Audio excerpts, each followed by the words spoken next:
దుఃఖంతో రోధిస్తున్న తండ్రిని ఓదార్చాడిలా త్రిశిరసుడు. బాధపడకండి మహారాజా, చిన్నాన్న మహావీరుడు, ఆయన యుద్ధం చేసి కాలం చేశారు. ఆయన కోసం బాధపడడం అవివేకం. నన్ను యుద్ధానికి అనుమతించండి. గరుష్మంతుడు పాముల్ని చీల్చివేసినట్టుగా నేను మీ శత్రువుల్ని చీల్చివేస్తాను. శంభరాక్షసుడిని దేవేంద్రుడు చంపినట్టుగా నేను ఆ రాముణ్ణి హతమారుస్తాను. అలానే లక్ష్మణుణ్ణి నరకానికి పంపిస్తాను. నన్ను నమ్మి యుద్ధానికి నన్ను అనుమతించండి మహారాజా అని అడిగాడు. ఆ మాటలు విన్న రావణాసుడికి అది ఒక పునర్జన్మ ఎత్తినట్టుగా అనిపించి సంతోషించాడు. విచారం వదిలిపెట్టాడు. తరువాత త్రిశిరసుని ప్రేరణతో దేవాంతకుడు, నరాంతకుడు, అతికాయలు కూడా మేము యుద్ధం చేస్తామంటే మేము అని ముందుకు వచ్చారు. వాళ్ళు అందరూ యుద్ధానికి సిద్ధమయ్యేసరికి వాళ్ళని చూసి ఆనందపడ్డాడు రావణాసుడు. కుమారుల మాటలకి గర్వపడి వారిని ఆనందంతో కౌగిలించుకున్నాడు. వారిని ఆభరణాలతో సిద్ధం చేసి యుద్ధానికి పంపించాడు రావణుడు. వాళ్లతో పాటు రావణుని తమ్ముళ్ళైన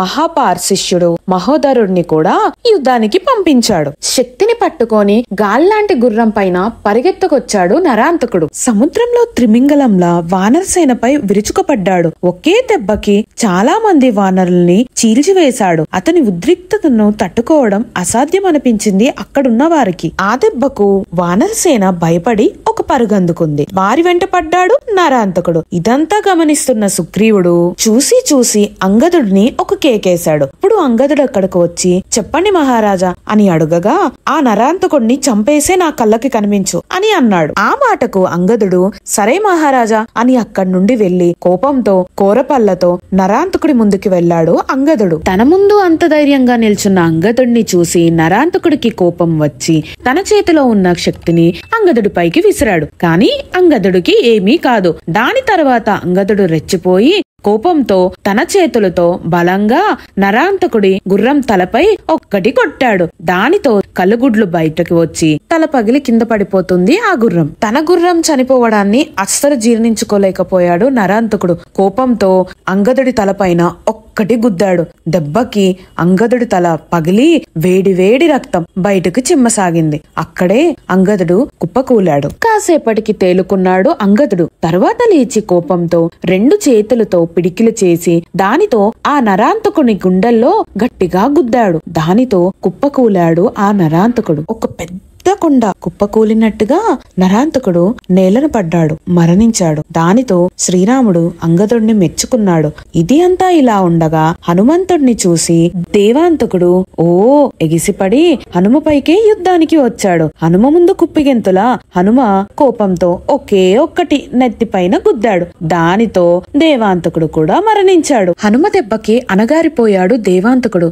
దేవతల శత్రువైన దేవాంతకుడు మరణించడంతో మండిపోయాడు మహోదరుడు. శరవర్షం కురిపించాడు. నీరుణ్ణి నిలువెల్లా గాయాలు చేశాడు. ఆ దెబ్బలు తట్టుకోలేని నీరుడు స్పృహ తప్పిపోయాడు. కాసేపటికి తేరుకున్న నీరుడిని చూసి యుద్ధానికి రమ్మన్నట్టుగా సైగ చేశాడు మహోదరుడు. ధైర్యంగా ఛాతిని విరిచి మరీ యుద్ధానికి సిద్ధమయ్యాడు నీరుడు. ఒక్కసారిగా పైకి ఎగిరి కొండచర్యల్ని, చెట్టు కొమ్మల్ని అతని నెత్తిపై దించాడు. దానితో ఏనుగు సహా కొండ శిఖరాలు ఒక్కసారిగా పడితే ఏమవుతుందో అలాంటి పరిస్థితి అయిపోయింది మహోదరుడిది. ఇక్కడికక్కడే మరణించాడు. తండ్రి చావుని తన కళ్ళ ముందే తన సహోదరుల్ని అందరి చావుల్ని చూసిన త్రిశిరసుడు తట్టుకోలేకపోయాడు. ఉగ్రరూపం దాల్చాడు. ఒక్కసారిగా 100 బాణాలేంటి అంతకన్నా ఎక్కువ బాణాలనే హనుమ పైకి వదిలాడు. హనుమ ముందు ఇవన్నీ పనిచేయవు కదా. ఒక్కసారిగా చూసి హనుమ ఒక కొండ శిఖరాన్ని తీసుకొచ్చి త్రిశిరసుడి పైన వేశాడు. ఆ శిఖరాన్ని ఎదుర్కొనేందుకు త్రిశిరసుడు తన బాణాల్ని శిఖరం పైకి వదిలాడు. ఆ శిఖరం పిండి అయిపోయింది. హనుమ చూసి వెనక్కి తగ్గకుండా హోరాహోరిగా పోరు జరిగింది. చూసి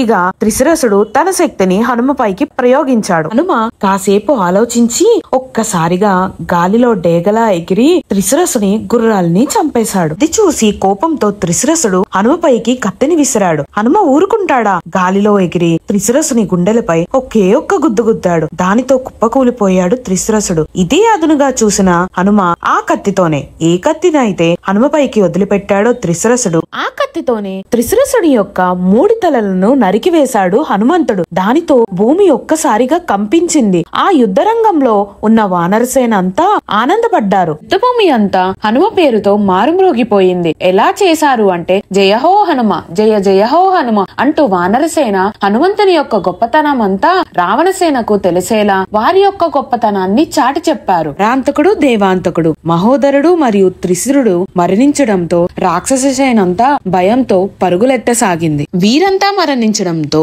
మహాపాక్యుడు కోపంతో యుద్ధరంగంలోకి ఇనుప గద పట్టుకుంటూ యుద్ధంలోకి దూకాడు. తర్వాత ఏం జరిగిందన్నది నెక్స్ట్ వీడియోలో చూద్దాం.